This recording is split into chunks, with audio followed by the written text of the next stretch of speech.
C'est ça, c'est-à-dire que quand je vais arriver sur un truc comme ça, si je suis en train de bouger et que je transporte un objet, j'ai en fait un sens de rotation qui finalement même est imposé. Ce qui fait que je vais avoir tendance à arriver sur l'état sous un certain angle, ce qui fait que je vais avoir tendance à les déposer d'une certaine manière, en tout temps tournant un petit peu de la même manière. Et les probabilités, en fait, donc, comme je tourne tout le temps de la même manière, les probabilités d'aller déposer et de pouvoir voir à un moment donné, à force d'éviter, mais en revenant, ben, elles seront finalement plus grandes que celles que quand je vais arriver juste dans l'autre sens et de pouvoir prendre quelque chose. Mais sinon, dans les deux cas, ça pourrait arriver de prendre, pas de systématiquement enlever dans un métal. Mais sauf qu'effectivement, il y a bien un biais qui se crée en termes de probabilité de prendre et de déposer. C'est le comportement de robot, il y a deux comportements. C'est ça. Ouais. C'est ça. En fait, il y a trois comportements, hein. Il y a la marche aléatoire quand j'ai rien, je marche aléatoirement. Il y a l'évitement d'obstacles et il y a il y a la prise d'objet et le déplacement aléatoire avec un objet pris. Donc, finalement, ça en fait plutôt même quatre de comportements qui sont prévus dans le système. Mais vous voyez, ces quatre comportements, au départ, qu'on voulait juste tester indépendamment. Et il se trouve que quand vous avez quatre comportements comme ça qui sont en parallèle, qui peuvent se déclencher quand des conditions sont réunies, eh bien, au final, ces comportements interagissent au travers de l'environnement parce que mon robot modifie l'environnement et donc il y a un feedback de l'environnement qui induit des dynamiques qui sont complètes. En lui-même, le robot tout seul ne fera jamais rien. Il ne se passera jamais rien d'intéressant. Ce qui va se passer, c'est que parce qu'il est dans cet environnement dynamique, alors on aura cette propriété-là. C'est-à-dire, si vous regardez dans le cerveau du robot, où est l'algo qui expliquerait qu'on peut faire d'état? Il n'existe pas. L'algo n'existe que parce qu'il y a cette interaction avec l'environnement. Mais ce que je veux que vous compreniez, c'est que chez nous, même quand on fait des choses complexes, c'est un peu ça qu'on fait aussi. Quand vous conduisez une voiture, vous ne réfléchissez pas à tout ce qu'il faut faire pour conduire une voiture. Vous êtes juste sur un truc, je veux maintenir un petit invariant tout simple qui est, ah, mais j'aimerais ne pas juste rester au milieu de la route. Enfin, pas au milieu de ma voie. Pardon, pas au milieu de la route.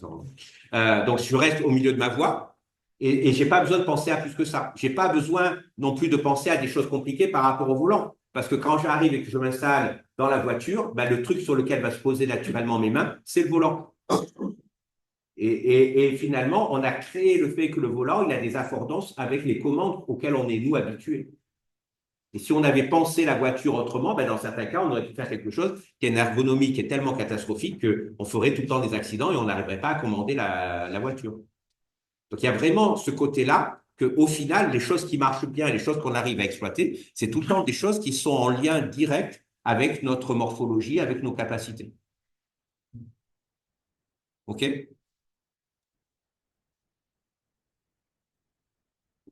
Voilà. Alors, cette histoire-là, en fait, le fait que l'action, ça modifie la perception, ben, c'est un truc que je vous avais raconté avant et qui sûrement vous avez à ce moment-là paru comme étant un petit peu extraterrestre, voilà, à quoi ça sert et comment je vais l'utiliser. Ben non, en fait, le fait que la perception, elle soit fondamentalement ambiguë, on va l'exploiter ici en disant, ben finalement, oui, quand j'agis sur des objets et que je vais les changer de place l'un par rapport à l'autre, ben, mon système n'est pas parfait. Là, il n'est pas capable de se rendre compte qu'il y a deux objets. S'il était capable tout le temps de se rendre compte qu'il y avait deux objets, ben, j'aurais jamais ma propriété émergente. J'ai ma propriété émergente parce que justement, quand on les met dans ces objets dans une situation un peu particulière, on passe du statut d'objet au statut d'obstacle, de but. Et donc, c'est vraiment mon action qui change ma perception. Alors, on pourrait se dire, ah oui, mais ça, c'est vrai sur les petits robots, mais chez un humain, c'est pas vrai. Ben, c'est faux, c'est vrai aussi chez l'humain, et c'est vrai chez vous aussi. Enfin, pas que les humains en général, hein, mais voilà, pour nous tous, c'est vrai. Alors, un exemple parmi d'autres, mais après, voilà, après, je vais pas trop avoir le temps d'inciter sur plein d'exemples, mais après, vous pourrez en voir plein sur Internet. Là, c'est un exemple, ça s'appelle les cubes de Necker. Donc, là, on a une image, et cette image-là, donc cet ensemble de contours, vous l'interprétez comme étant un cube. Et selon je sais pas, certains d'entre vous vont peut-être voir dans cette image-là, ce cube-là, où ce sommet-là est vers l'avant, et d'autres vont plutôt voir cette image-là, où ce sommet ici et vers l'avant. Je ne sais pas qui voit qui voit plutôt ce cube-là. Par exemple, qui voit plutôt ce cube-là? Vous voyez lequel? Vous voyez plutôt le premier? Tous? Alors, ça dépend, c'est une histoire un peu droitier, gaucher, compagnie, enfin des choses comme ça. Il y a des gens qui vont voir plutôt ce cube-là et d'autres qui vont voir plutôt celui-là. Il n'y a pas vraiment de raison, hein, parce que les deux sont deux interprétations qui sont valides et vous voyez que le nombre d'arêtes que je dois considérer comme étant cachées, il est exactement du même nombre. Donc, d'un point de vue du traitement de l'information, ces deux interprétations sont deux interprétations de cette figure-là. Si vous voyez ce cube-là, en fait, pendant que vous voyez ce cube-là, vous avez énormément de mal à voir l'autre. Si maintenant vous commencez à vous focaliser sur ce sommet ici en disant c'est lui qui est sur le devant, dans ce cas-là, vous voyez lui devant et pas l'autre. Donc en fait, on a une capacité à bifurquer de l'un à l'autre et le problème, entre guillemets, il est listable. Il a vraiment deux attracteurs possibles. Vous allez vers un des attracteurs, vers l'autre, mais jamais vous ne pouvez voir en même temps les deux à l'avant. D'accord? En fait, vous fabriquez une cohérence. Donc, en fait, ce que vous percevez n'est pas le signal qui vous est donné. Ce que vous percevez, c'est une construction de votre cerveau. Et cette construction, elle est fonction d'actions que vous faites. Alors, c'est quoi les actions quand vous êtes juste en train de regarder l'image? En fait, c'est que vous faites des saccades oculaires. Vous allez focaliser votre attention sur différentes zones et en fonction de comment vous allez regarder, en fonction de où vous focalisez en premier, vous établissez une cohérence. Et donc, même votre vision, même quand vous êtes entre guillemets passif, on n'est pas si passif que ça parce que nos yeux vont bouger, nos yeux vont faire pas mal de saccades par seconde. Et clairement, ces actions-là vont changer notre perception. Et c'est pour ça qu'à certains cas, on peut ne pas percevoir un changement majeur dans l'environnement. Lorsqu'ils vont faire le cours de vision naturelle artificielle, on verra un certain nombre comme ça de cas d'illusion. On parlera des mécanismes attentionnels où on voit justement le fait que on peut changer un truc qui est immense dans l'image et vous ne le voyez pas. Vous ne voyez pas qu'il a changé, je vous le fais, je vous montre la vidéo même plusieurs fois, je vous demande ce qui a changé, personne ne me dit ce qui a changé. Et après, quand je vous montre le truc en question, tout le monde voit à quel point c'est gros et il se demande mais comment c'est possible que je ne l'ai pas vu avant. Voilà. Et ça, c'est le truc qu'utilisent les magiciens, évidemment, systématiquement, pour vous manipuler et vous faire croire que tout se passait normalement et que magiquement, il y a des choses qui sont apparues ou pas. Donc, il y a des cas comme ça où on change les couleurs d'objets, où on fait disparaître un objet qui est super gros, qui est occupé les trois quarts de l'image, et alors que l'objet occupé les trois quarts de l'image, vous ne voyez pas qu'il a disparu. Voilà. Donc ça, tout le problème, il vient du fait que notre cerveau invente la réalité, fabrique sa réalité, et qu'on est persuadé que non, que toute cette réalité, elle est objective, elle est extérieure. Et donc, évidemment, ça vous force à croire que tout dépend d'un aspect très hiérarchique, alors que ce n'est pas du tout comme ça que ça se passe. Voilà. Et donc, changer d'approche par rapport à ça, ça peut vous aider. OK. Maintenant, je voudrais juste conclure avec mon histoire de véhicule de Breitenberg avant qu'on aille un peu plus loin. Donc, je vous ai montré que je pouvais sommer des comportements. D'accord? On peut vraiment sommer des comportements. On peut avoir une écriture matricielle des comportements.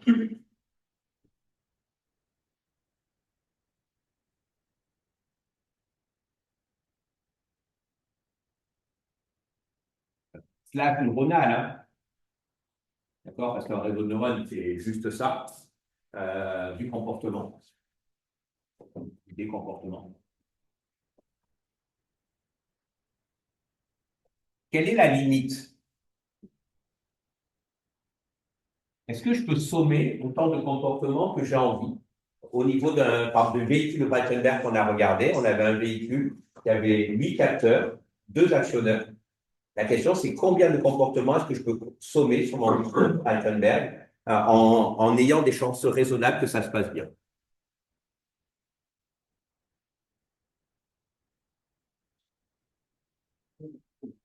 La question, c'est, je prends mon petit véhicule de Breitenberg, d'accord? J'ai 8 capteurs, j'ai 2 moteurs. Alors, je pourrais avoir plus de capteurs, donc j'ai N capteurs, voilà. Je peux avoir les capteurs d'infrarouge, les capteurs de lumière, je peux considérer finalement j'en ai 16. J'ai un certain nombre de capteurs, un certain nombre de moteurs. La question, c'est combien de comportements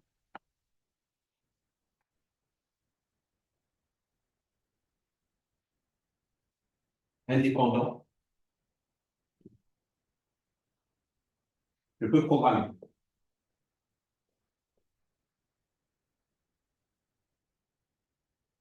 En même temps, hein.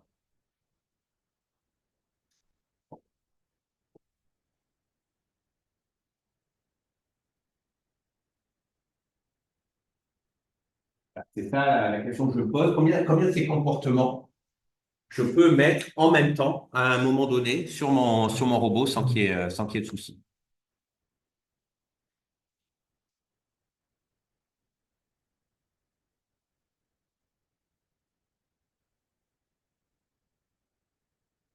Ouais. Pardon?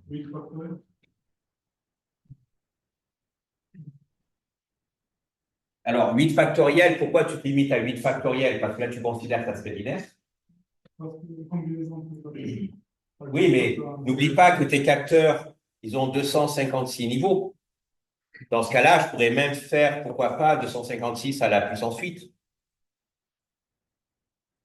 Ça serait plus. Ça serait plus alléchant. Enfin, d'ailleurs, ça vous implique que d'un point de vue de la programmation classique, si je vois ça comme un problème de programmation classique ou un problème d'apprentissage classique, je suis pas au bout de mes peines, même sur un truc aussi simple que ça. Et là, en plus, moi, si je compte que j'ai les 8 capteurs infrarouges plus les 8 capteurs de lumière ambiante, c'est 256 à la puissance 16. Ça fait mal, hein. Ça commence à faire beaucoup. Donc non, non, non. Vous êtes trop optimiste, bien trop optimiste, même avec le factoriel. En même temps, hein, pas combien de comportements je peux écrire, mais combien. Par exemple, je vous ai dit, je peux faire aller vers la lumière, éviter des obstacles, fuir. Donc là, trois comportements, je pouvais les mettre ensemble. Ils fonctionnent à peu près indépendamment, pas complètement, mais à peu près indépendamment. Il y avait pas de gros soucis. Est-ce que je peux en rajouter un quatrième, un cinquième, un sixième? Alors, je peux en rajouter un quatrième, oui. Est-ce que je peux en rajouter un cinquième? Peut-être. Un sixième, peut-être. Mais est-ce que je peux aller à 8, à 9, à 10? Jusqu'à 8. Ouais, pourquoi? Parce que, T'as raison. Mais pourquoi? parce que ce sont les développements possibles pour des moteurs. Non. 8 possibles, 8 possibles. Typiquement. N'oubliez pas que je fais de l'algèbre là. J'ai des matrices. J'ai une matrice qui, globalement, elle est dans un espace de dimension 8. Et la question, c'est combien, en fait, de mes comportements, c'est quoi? C'est des vecteurs. C'est des vecteurs. Et la question, c'est combien de familles, entre guillemets, de vecteurs indépendantes je vais pouvoir fabriquer dans un espace de dimension 8. Ben, pas plus que 8, hein. Donc, de toute manière, des bases que je vais pouvoir fabriquer, et mes bases vont représenter des comportements, il ne pourra pas y en avoir plus que la dimension dans laquelle je travaille. Donc, alors, en jouant avec le fait que j'avais un peu plus de capteurs pour aller jusqu'à 16, mais en même temps, vous imaginez bien qu'après, ça contraint énormément vos comportements. En fait, il faut des comportements orthogonaux,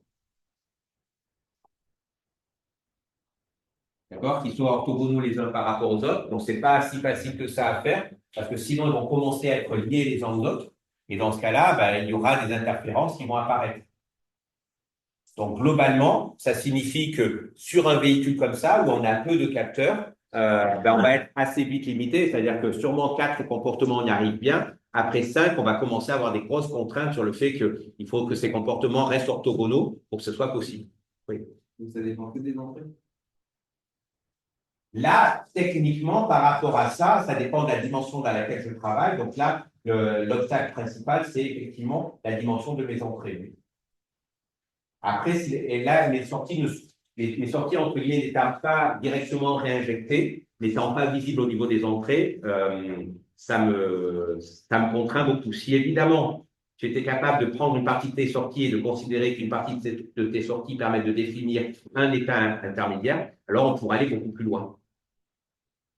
C'est-à-dire que si en fait je passe à en fait un réseau de neurones entre guillemets qui serait récursif, je peux considérer ici que j'ai mes entrées.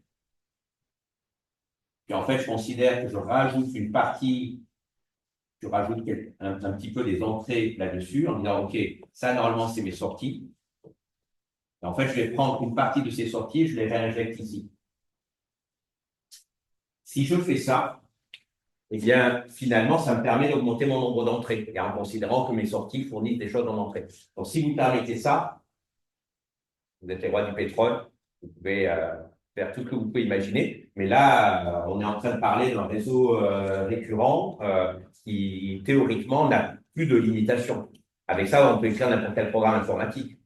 Donc, il n'y a vraiment plus de limitation. Si je me limite, que je n'ai pas le droit à ça, alors là, oui, ce que je raconte est vrai, c'est-à-dire que ça sera juste un aspect d'une dimensionnalité comme ça. Mais à nouveau, si la dimensionnalité ici de ce que je peux résoudre, le nombre de comportements que je vais mettre va augmenter, c'est parce que finalement, j'augmente bien ici mon nombre d'entrées. J'ai trouvé une ruse pour augmenter mon nombre d'entrées. Alors, je peux le faire soit en récursif, soit je pourrais même le faire en feed-forward. C'est-à-dire que, un peu comme j'ai fait mon détecteur de mur, je peux considérer que je vais fabriquer des capteurs virtuels en ayant un étage, une couche de neurones supplémentaires qui va apprendre à catégoriser mes entrées. Toute couche qui va faire un apprentissage non linéaire par rapport aux entrées va démultiplier les capacités à catégoriser des choses et à découvrir des choses qui sont beaucoup plus complexes. Donc là, on se limitait à quelque chose qui était vraiment le câblage direct entre un capteur et un détecteur. Et là, oui, je suis vraiment limité en termes de base orthogonale que je peux arriver à fabriquer. Si maintenant vous commencez à dire, ah mais non, mais de toute manière, depuis les entrées, je vais fabriquer, voilà, je mets mes entrées, je mets une couche cachée ici, je les étends, et puis finalement, ça devient ces entrées-là, entre guillemets, qui rentrent dans le reste de mon réseau. Ben oui, là, vous allez avoir beaucoup plus déjà de choix qui sont possibles, même si vous restez à quelque chose qui est feed-forward. Ce qui vous montre bien d'ailleurs qu'on a tout le temps ces deux solutions, soit augmenter le nombre de couches ou le nombre de neurones par couche, soit ajouter une récurrence. Et qui a raison, qui est la meilleure solution, ben, les gens en discutent encore aujourd'hui. Il y a des questions il y a un papier là récent qui est sorti, qui posait la question de savoir est-ce que finalement, quand on avait fait les réseaux de neurones récurrents, on n'avait pas trouvé tout ce qu'il y avait besoin et que finalement, tout ce qu'on vient de faire là sur les transformers, est-ce que ça sert vraiment à quelque chose? Parce que finalement, on peut faire des fois aussi bien juste avec les réseaux de neurones récurrents. Et donc la question, c'est au-delà de la mode, qu'est-ce qui est vraiment la chose importante? Est-ce que, voilà, qu'est-ce qui est l'apport de chacune des technos et de chacune des boîtes de solutions? Et clairement, les débats ne sont pas clos là-dessus. Moi, tout ce que je veux que vous compreniez, c'est qu'il y a un facteur limitant important à cause de ce que je viens de vous montrer. C'est-à-dire qu'il y a un côté très sympa, c'est de dire finalement, je peux voir ça comme étant quelque chose que je peux faire avec une algèbre matricielle toute simple. Je peux sommer des comportements. Attention, quand je somme des comportements, ils doivent être indépendants les uns des autres au sens mathématique. Donc là, j'en reviens sur des cours de licence d'algèbre. Voilà, c'est ça qui compte. Si après, je veux rendre des choses où il y a des risques de non-indépendance, eh bien, il suffit d'avoir un facteur multiplicatif qui va me permettre d'isoler les choses, finalement, en les isolant sous des sous-espaces particuliers, parce que justement, je vais jouer sur la non-linéarité. Dès que vous allez permettre ça, alors là, d'un seul coup, votre espace va exploser. Et c'est pour ça que c'est si intéressant que ça d'avoir des couches non linéaires de neurones dans les calculs. Ça va? Vous n'êtes pas perdu? N'hésitez pas si c'est pas clair. Oui.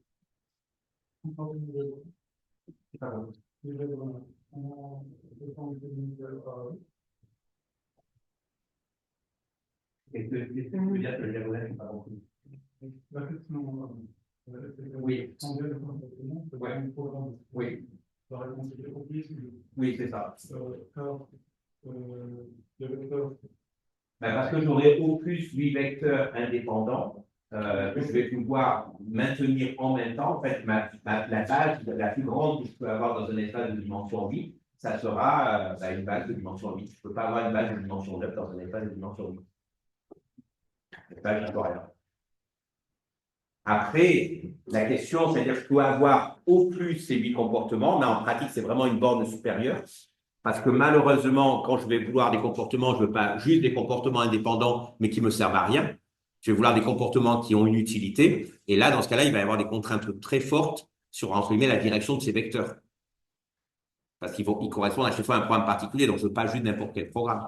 Et donc, dans ce cas-là, par rapport à des programmes auxquels un humain penserait, ben, malheureusement, on va être très rapidement limité. Et on ne va pas pouvoir en mettre en général plus que 2, 3, 4.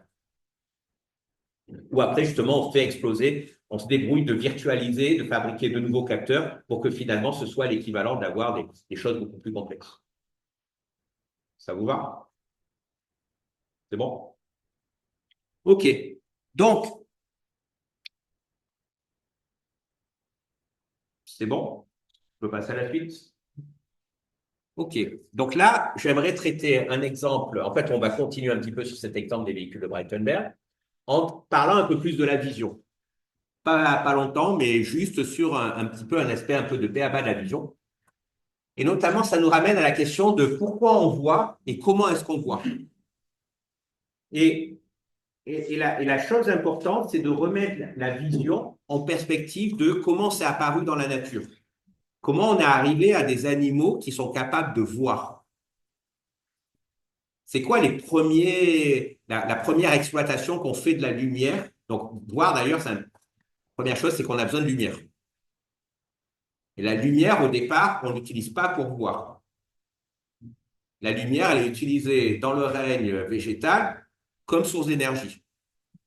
Et on peut imaginer que les premières espèces, elles ne sont pas du tout animales, enfin ça on en est à peu près sûr, elles sont d'abord surtout des aspects végétaux, elles ne bougent pas. Donc au départ, ce qu'on a, c'est des capteurs qui sont sensibles à la lumière parce que la lumière permet de transformer en fait une énergie lumineuse en une énergie chimique qui va permettre, entre guillemets, d'accumuler de l'énergie et de continuer à fonctionner quand il n'y a pas de soleil. OK? Et globalement, ce qu'il faut comprendre, c'est tout en ça. C'est-à-dire que le truc premier, c'est cet aspect d'énergie. Et ensuite, on peut transformer ça en un capteur. Vous savez que les tournesols, hein, ils vont s'orienter. Si vous avez un plan de tournesol, vous voyez que le matin, tous les tournesols regardent dans une certaine direction. Et le soir, ils regardent tous dans une autre direction. Ils ont suivi le soleil. Donc, on n'a pas besoin d'avoir un cerveau pour avoir un asservissement qui soit guidé par des senseurs et des capacités d'action. Et donc, il y a plein de gens qui travaillent même en ce moment sur ce qu'on appelle une robotique végétale, où ils regardent même comment est-ce qu'on peut faire, on peut avoir, entre guillemets, des sources de lumière qui contrôlent la croissance de certains végétaux pour fabriquer, entre guillemets, des structures qui auraient des formes très particulières. Donc, il y a des gens qui regardent ça, notamment pour fabriquer, de se dire qu'on peut jouer avec les imprimantes 3D, c'est marrant, mais on doit jouer avec beaucoup de substances qui sont nocives. Et il y a des gens qui se disent, mais en fait, je pourrais prendre des sortes de lianes et les faire pousser comme j'ai envie, les croiser comme j'ai envie, et avoir à la fin une réalisation qui est parfaitement biologique et qui a eu une croissance qui respecte en fait la construction que je voulais faire. Et ils y arrivent, hein, c'est-à-dire qu'ils y arrivent en faisant des petites LED qui envoient de la lumière et qui vont diriger la croissance des végétaux. Alors évidemment, c'est très lent par rapport à ce qu'on peut faire avec une imprimante 3D, même s'il y a des lampes déjà imprimante 3D. Mais là, on se retrouve avec des trucs où il faut attendre des jours et des jours. Mais après, vous pouvez avoir une plante qui va bouger. Et il y a des gens comme ça qui sont amusés à faire des sortes de chaises, enfin de véritables chaises où on peut s'asseoir et tout, mais qu'ils ont tressé en mettant énormément de temps pour que ce soit réalisé. Mais c'est faisable, ça devient faisable et on sait que par exemple dans certaines tribus, je crois que c'est en Inde ou en Amazonie, il y a ce côté-là d'aller utiliser des lianes qui existent et de simplement les utiliser pour fabriquer un pont alors qu'elles sont vivantes et que finalement le pont est toujours vivant et s'il est solide, c'est parce qu'en fait il est tout le temps en train de se refabriquer, de se reconstituer. Et ça vous évite le côté d'un bois qui est mort, entre guillemets, qui est employé pour faire le développement. Donc, il y a comme ça des choses assez folles hein, auxquelles pensent en ce moment des chercheurs pour développer de nouvelles techniques qui sont à la frontière entre cet aspect biologique et des aspects de robotique plus classiques. Donc voilà, juste pour vous dire que les trucs, c'est pas forcément ce qu'on va voir en cours. Il y a vraiment des gens qui pensent à des trucs en ce moment. C'est assez fou les idées qui apparaissent. Le truc, c'est que, donc, nous, la vision, c'est vraiment au départ cette source d'énergie. La première raison pour laquelle elle est là et pourquoi elle va se développer dans pas mal d'espèces vivantes comme étant de la vision, c'est que c'est un signal qui nous parle d'un prédateur. C'est-à-dire que si on me prive du soleil, c'est qu'il y a forcément quelque chose qui est passé devant. Et dans ce cas-là, ben, ça vaut le coup de se refermer. Donc, par exemple, les huîtres, ça a une demi-douzaine, je crois une bonne douzaine, même peut-être d'yeux qui sont répartis un petit peu partout au niveau, dans la partie, dans la surface gélatineuse. Et quand l'huître elle est ouverte, eh bien, ça lui permet de filtrer, de récupérer de la nourriture. Et puis, dès qu'il y a une espèce un peu dangereuse qui va passer, elle va obscurcir. Les capteurs vont détecter une variation de lumière et tac, automatiquement se ferme. Et c'est suffisant. Donc, en fait, des formes de vision, c'est pas forcément nos yeux tels qu'on les imagine. OK? Et ça commence vraiment avec des choses beaucoup plus simples. Et il y a vraiment ce côté d'une approche écologique de la vision où finalement, c'est tout le temps ce lien entre le capteur et un besoin d'un point de vue du comportement. Et vraiment ce côté lien donc, entre le capteur et la tâche. Alors, je vais vous montrer des travaux qui ont été faits sur la modélisation de l'œil de la mouche pour justement essayer d'enfoncer le clou sur cette histoire de un comportement, un bassin d'attraction. Alors ça, c'est des travaux qui ont été faits à Marseille par, à l'époque, c'était Franceschini, puis maintenant, il y a une autre équipe, enfin, il y a une équipe qui continue ce type de travaux, où Franceschini, ce qu'il voulait faire, c'était comprendre déjà comment la mouche est capable de naviguer en utilisant sa vision. Alors, vous savez peut-être que si vous voulez attraper une mouche, une solution très simple, c'est que si vous bougez votre main très, très lentement et que vous l'approchez d'une mouche, en fait, la mouche ne partira pas. Vous savez pourquoi? Non. Non, non, parce que en fait, ma main, elle peut être grande et elle peut cacher pas mal de choses. Non, en fait, le truc qu'il y a, c'est que la mouche ne perçoit que le mouvement. Elle est aveugle aux images statiques. Il n'y a vraiment que le mouvement qu'elle perçoit. Donc, quand il y a une image qui est statique, elle ne perçoit rien. Donc, en fait, si elle est immobile, elle, et que autour d'elle, tout est immobile, c'est comme si c'était noir. Elle ne voit rien. Si vous bougez, et plus vous allez bouger rapidement, plus vous allez générer un flot optique, et plus elle verra quelque chose. Et de manière symétrique, quand la mouche va se déplacer, elle va se déplacer assez vite, elle va générer un flot optique qui va lui permettre de percevoir des obstacles et de les éviter. La question, c'est comment. OK? En tout cas, ce que Franceschini a montré, c'était que quand il regardait, alors déjà, l'œil de la mouche, c'est pas un œil au sens où nous on l'entend. C'est-à-dire, si vous regardez l'œil de la mouche, voilà, c'est une sorte de, il y a un cockpit, enfin, la mouche n'a pas de tête, elle a plutôt un cockpit parce qu'en plus, il n'y a pas de notion d'avoir, entre guillemets, un cerveau qui est centralisé dans la tête comme c'est le cas chez nous. En fait, elle a un certain nombre de noyaux et certains des noyaux, quand ils font le contrôle moteur, ils sont situés près des ailes. D'accord? Il n'y a pas donc cette notion de tout centraliser au même endroit comme c'est chez nous. Donc, chez les insectes, ça a tendance à être beaucoup plus réparti.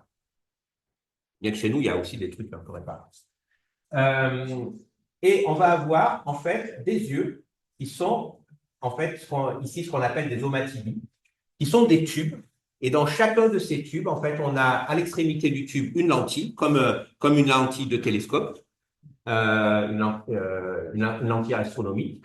Et au fond du tube, on a des photorécepteurs. Et là, vous voyez un petit peu l'image de ces photorécepteurs, c'est-à-dire que si on éclaire les photorécepteurs, ils ont tendance à réémettre de la lumière. Donc, en fait, on peut voir l'image, enfin, la lumière qui est réémise. Et quand vous voyez cette lumière qui est réémise, vous voyez qu'il y a tout le temps le même motif de photorécepteur, où on a tout le temps, en fait, je crois que c'est combien, 5 ou 7 photorécepteurs qui sont tout le temps répartis de la même manière. Et donc, voilà, on a ça, ce motif-là qui est fait de cette manière-là. Et ensuite, ce que Franceschini et d'autres se sont rendus compte, c'est que si on fait bouger un pattern visuel, par exemple, qui est des lignes verticales, et qu'on les fait bouger dans ce sens-là, on a un neurone H1 qui est situé en arrière de ces photorécepteurs, qui va répondre de manière très forte quand on va avoir ce mouvement. Quand il n'y aura aucun mouvement, il ne va pas répondre. Et quand il y aura un mouvement dans la direction opposée, en fait, il va même être inhibé, c'est-à-dire qu'il aura une activité qui est plus petite que le niveau du bruit habituel. Ça va?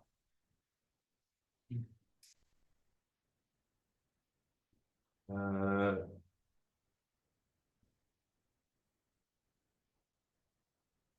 Donc, voilà, on a ces neurones-là et qui manifestement ont intégré des activités un petit peu de tous les photorécepteurs.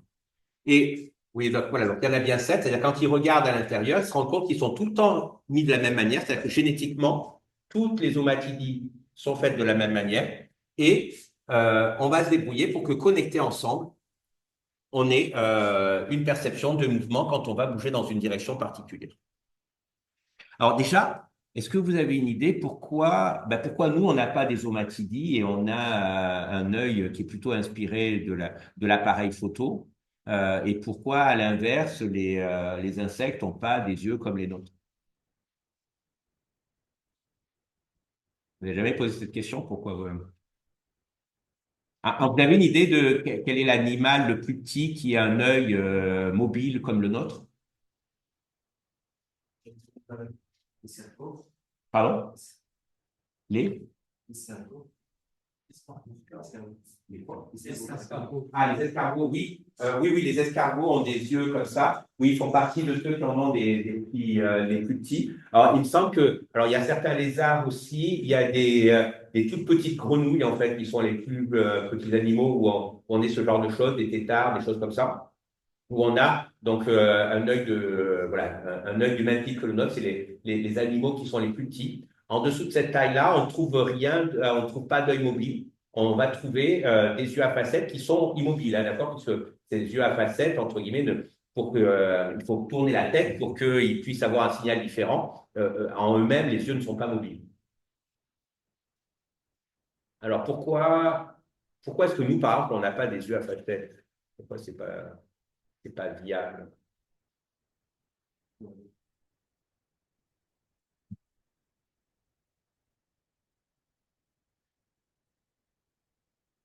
Ben, parce que si vous regardez comment c'est, vous voyez qu'il faut une certaine profondeur ici, et que donc dans ce cas-là, il faudrait que ça couvre globalement tout votre crâne pour que vous puissiez capter des choses et que finalement, vous n'auriez pas une très bonne résolution. Donc on aurait un capteur qui serait lourd, qui aurait une mauvaise résolution, et donc qui serait particulièrement inintéressant.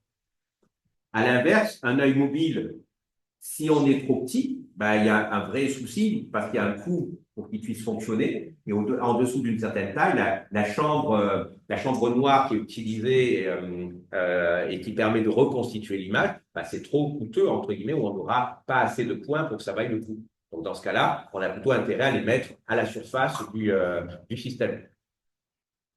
Et donc, tout ça pour vous expliquer que finalement, le choix du type d'yeux que l'on peut avoir, c'est pas que lié au fait qu'il y en a un qui est plus performant que l'autre, c'est plutôt que, en fonction de notre taille, en fonction de la niche écologique dans laquelle on va vivre, eh bien, il y en aura un qui sera beaucoup plus pertinent que l'autre. C'est pas nous qui avons le meilleur œil, entre guillemets, de manière absolue. C'est juste que par rapport à notre taille, ça serait pas possible autrement. Et réciproquement pour les insectes. C'est bon? Bien, maintenant que vous avez vu ça, la question c'est comment je peux faire pour expliquer que à partir de ces capteurs-là, je puisse fabriquer un neurone qui va détecter un mouvement global dans une direction donnée. À partir de ce que vous savez des réseaux de neurones, est-ce que vous pouvez me proposer une solution qui expliquerait comment, à partir de deux photorécepteurs, d'accord, des deux photorécepteurs qui vont bien dans une omatidie, on puisse fabriquer le détecteur de mouvement qui détecte un mouvement, par exemple, vers la droite ou vers la gauche. Donc, on a deux capteurs comme ça, d'accord? Et la question, c'est comment on va faire pour les fusionner ensemble de manière à avoir quelque chose qui peut me dire, ah, mais voilà, on bouge dans ce sens-là. D'accord? Sachant que dans le temps, ce qu'on va avoir, c'est que si je prends ici mon capteur C1 et là je considère que c'est mon capteur C2, c'est que C1 va recevoir un signal ici, dans le temps, et puis qu'après, C2 va lui, dans le temps, recevoir un autre signal un peu plus tard. Et dans ce cas-là, je vais avoir ici ma sortie qui va être activée, qui va s'activer donc évidemment à ce moment-là. Mais si jamais c'est dans l'autre sens, ma sortie ne s'activera pas. Voilà. Comment faire pour que finalement on ait un moment où tac, on va avoir un signal qui va apparaître et que dans l'autre cas, le signal n'apparaisse pas. Si on a le signal de S1 dans S2, alors ça, c'est là que le mouvement à droite, c'est là que le mouvement à droite. Oui, mais moi, ce que je veux, c'est que tu m'expliques quel est le schéma de câblage des capteurs C1 et C2 en utilisant le fait qu'on a ici sûrement un mécanisme d'addition, qu'on a une non-linéarité sûrement ici. Qu'est-ce qui me manque ici, en plus de cet additionneur, pour que ça puisse marcher? Multiplier quoi? Oui, on peut toujours, oui, mais ça ne suffira pas. Mais oui. Eh ouais, il faut un délai. Pardon? Bon, périodique, le problème, c'est que si tu n'es pas à la bonne période, tu vas être mal. Hein. Et donc, en fait, tu n'as pas très envie de dépendre d'un truc comme ça, mais ce qu'il y a de sûr, c'est que le délai, c'est une bonne solution. Parce que ce qu'il y a de sûr, c'est que, alors on est d'accord que par exemple, on a envie de dire que lui, en fait, quelque part, le problème, c'est que les deux, ils devraient être plus. Il ne faut pas qu'il y en ait un qui soit moins, parce que globalement, on aimerait que les deux soient plus, mais s'ils sont plus, ben, soit on va répondre pour les deux signaux. Si on a un seuil qui est trop bas, soit on va répondre pour les deux signaux. Si on doit attendre d'avoir les deux signaux en même temps, ça n'arrivera pas, donc ça ne marchera pas. Donc, vous voyez, je ne suis pas capable, juste comme ça, de fonctionner. À l'inverse, si ici j'ai un mécanisme qui est capable d'introduire un délai, que je peux introduire un délai ici, eh bien, dans ce cas-là, si je me débrouille bien, je peux me ramener au fait que je vais avoir un C1' qui va s'activer ici, qui va rester comme ça, et puis qui va rester pendant un certain laps de temps, alors peut-être sûrement en décroissant. Et puis, quand je vais avoir ici mon C2, eh bien, dans ce cas-là, C2 arrive là.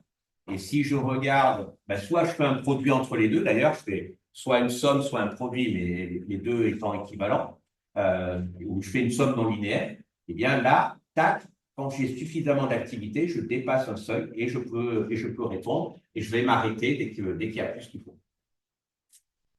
Donc là, globalement, ce qu'on a envie de dire, c'est soit c'est C1' fois C2 comme calcul, soit c'est C1' plus C2, mais avec une fonction non linéaire qui a un seuil qui est suffisant. OK? Et là, dans ce cas-là, vous allez être capable d'avoir votre détecteur qui est correct. Alors, comment vous allez fabriquer le système qui va faire un délai si on est juste en réseau de neurones et qu'on veut faire ça tout simplement?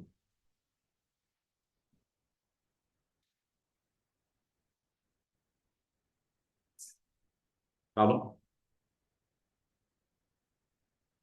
Un mécanisme qui fait un délai. Qui resterait neuronal, hein, parce que je ne peux pas mettre un registre à décalage et machin. La base, c'est des meilleurs. Je veux juste. Pardon? C'est quoi ça? Un quoi? Oui, mais là, je suis en train de sortir un truc électronique. Là, la question, c'est dans ma biologie, je n'ai pas des choses aussi compliquées que des registres à décalage, des mécanismes de séquençage et compagnie. Enfin, j'en ai au niveau génétique, mais c'est pas du tout la même chose.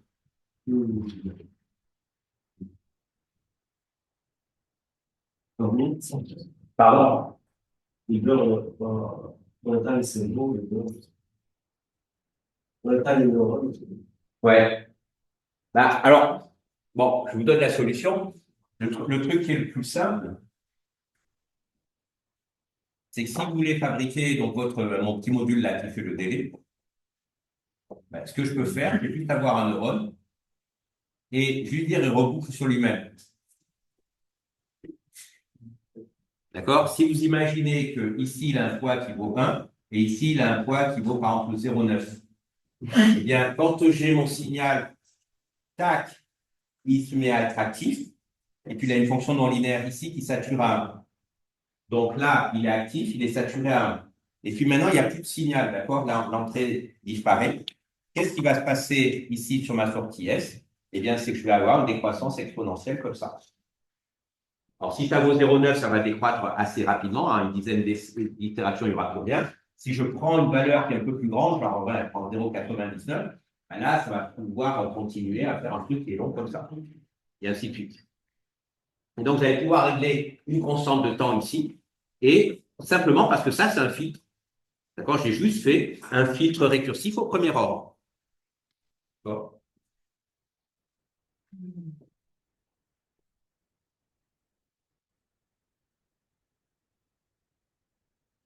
Si vous mettez un filtre récursif au premier ordre, vous avez un filtrage temporel qui est réalisé. Et donc, ce filtrage temporel va vous permettre de détecter un mouvement dans une direction. OK? Donc, ça va? S'il y a besoin de plus, hein, n'hésitez pas.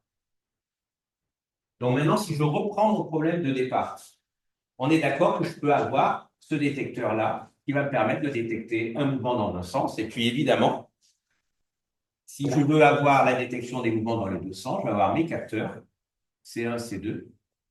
Je vais avoir l'un qui est mis comme ça, tac, et puis à la limite, je vais mettre ici un produit, et je vais faire comme ça. Et là, je vais détecter un mouvement qui va dans ce sens-là. Et si je veux faire la détection dans l'autre sens, eh bien, je vais mettre comme ça. Je vais mettre lui qui est ici.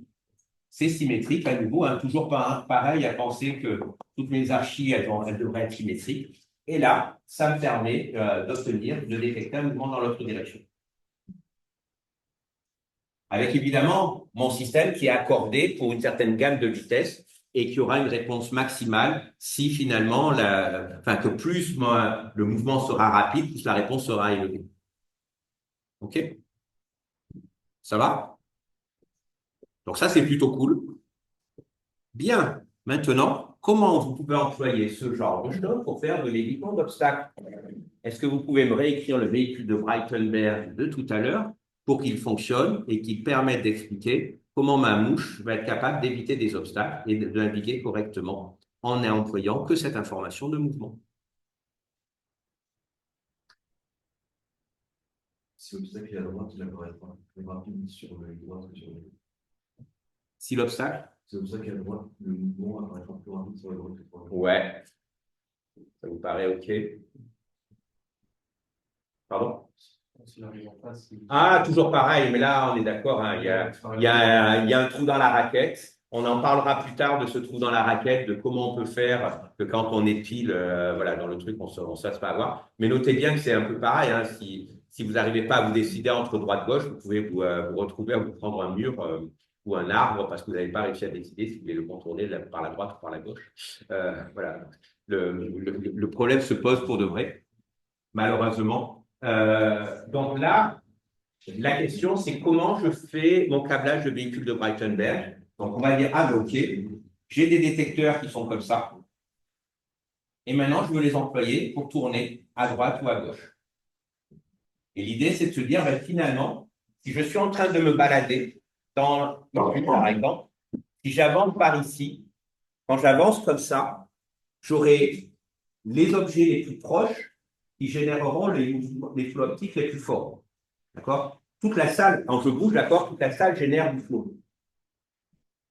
On est bien d'accord que si je prends un objet, d'accord, si je suis en train de bouger comme ça, il y a un objet qui est là et un autre objet qui est là. Quand moi je fais une variation de distance ici, la variation d'angle de cet objet, c'est ça. La variation d'angle pour l'autre objet qui est ici, c'est ça. Donc, on est bien d'accord que la variation d'angle, je retrouve aussi ici. D'accord, c'est symétrique. Cette variation d'angle, elle est beaucoup plus importante pour un objet qui est proche qu'un objet qui est loin. Donc, un objet proche de moi va générer un flot important. Un objet lointain générera un flot beaucoup plus faible si je suis en mouvement en translation. Évidemment, si je suis en mouvement en rotation, ce que je raconte est complètement faux. Parce qu'en rotation, on s'en fout. C'est ma rotation à moi qui va compter. OK? Tout le monde, vous êtes bien d'accord, hein? Ce que je ne raconte n'est vrai que si je fais une translation. Et notez bien d'ailleurs que si vous avez vu des mouches déjà en train de tourner comme ça, dites-le moi, ça m'intéresserait. À ma connaissance, toutes les mouches ne font que des mouvements en forme de segments systématiquement. Pourquoi? Ben, sûrement parce que leur algorithme ne leur permet pas de faire mieux. C'est-à-dire qu'elles tournent sur elles-mêmes, et quand elles tournent, elles ne doivent sûrement pas détecter les obstacles, et puis quand elles avancent, en fait, elles avancent en ligne droite. C'est pratique. Ça se permet de se limiter à des algos très simples. Et donc là, ben, si je dis, OK, qu'est-ce que je perçois ici? Ça signifie que si j'ai un détecteur qui détecte du mouvement, alors là, vous voyez que si finalement je regarde devant moi, il faudrait que je considère qu'il peut y avoir un détecteur ici et un autre détecteur comme ça ici. Donc, je vais considérer en fait 4 détecteurs, d'accord? Je vais peut-être les réécrire un peu mieux. Je ne vais pas considérer qu'il n'y a qu'un seul détecteur à un endroit donné parce que si je n'ai pas de localisation, je ne peux pas travailler. Je dois savoir où est mon mouvement. Donc, le minimum dont j'ai besoin, c'est forcément de faire la distinction entre des détecteurs qui détectent le mouvement vers la gauche et vers la droite, mais plutôt à droite ou à gauche. Et là, si je veux faire mon évitement correctement, ben, ce que je dois faire, c'est que je lui dis, ah, si je vois un mouvement dans le sens sur ma droite qui va vers la droite, ça signifie que je suis en train d'avancer et que cet objet, il est vraiment ici. Donc là, dans ce cas-là, ce truc-là, il faudrait que je tourne dans le sens, donc ça va faire ce moteur-là. Maintenant, si je vois un mouvement qui est dans l'autre sens sur l'autre capteur, eh bien, il faut qu'il me fasse accélérer l'autre moteur de l'autre côté. Donc, lui, il est comme ça. Et évidemment, si ici, je vois ce moteur-là et qui me dit qu'il y a un mouvement par là, qu'il faut aller par là, ben, je peux aussi faire ralentir celui-là. Et là, dans ce cas-là, je peux aussi faire ralentir celui-là. Donc, vous voyez que finalement, dans ce cas-là, les choses qui m'intéressent, c'est ce qui se passe ici, sur ce capteur-là, et ce qui se passe ici, sur ce capteur-là. Les autres, au final, ne sont pas très intéressants pour gérer mon problème d'évitement d'obstacles. Mais vous voyez, sinon, j'ai bien fabriqué quelque chose où j'ai un état attracteur qui est dire tant que mon flow il est juste comme ça et qu'il est symétrique, c'est que a priori, je devrais pouvoir avancer, il ne se passe rien de particulier. Je peux être dans un immense tunnel, d'accord, où il y a plein de choses qui sont à voir, et je suis au milieu, donc tout va bien. Si jamais je me rapproche d'un bord, dès que je vais me rapprocher d'un bord, il y aura plus de flow sur le bord vers lequel je suis, et donc automatiquement, je vais me rééloigner pour me recentrer au milieu de mon couloir. Donc, mon système va être automatiquement capable, comme ça, de se recentrer. C'est bon? Je vous propose peut-être une pause maintenant. Ça fait 2 heures qu'on y est. Je pense que ça va commencer à faire long. Pour moi aussi, je commence à avoir mal à la gorge. Je trouve que c'est l'horreur de nous faire 6 heures de cours. Sachez que ce n'est pas ma faute si vous avez 6 heures d'affilée. Voilà. Pardon? Ouais. Parce que c'est beaucoup plus simple, donc on se l'a appelé pour ça. C'est détestable. En fait,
le fonctionnement exact, c'est plutôt en fait un T1 pour se on l'a reproduit, ce fonctionnement-là.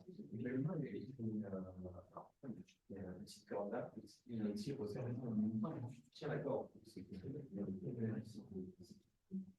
C'est marrant parce que là, ça va dans le temps envoyé même dépasser plusieurs kilomètres. Et dizaines de kilomètres. Et c'est bien ça. Donc, elle s'arrache. Elle est trop de force, elle s'arrache.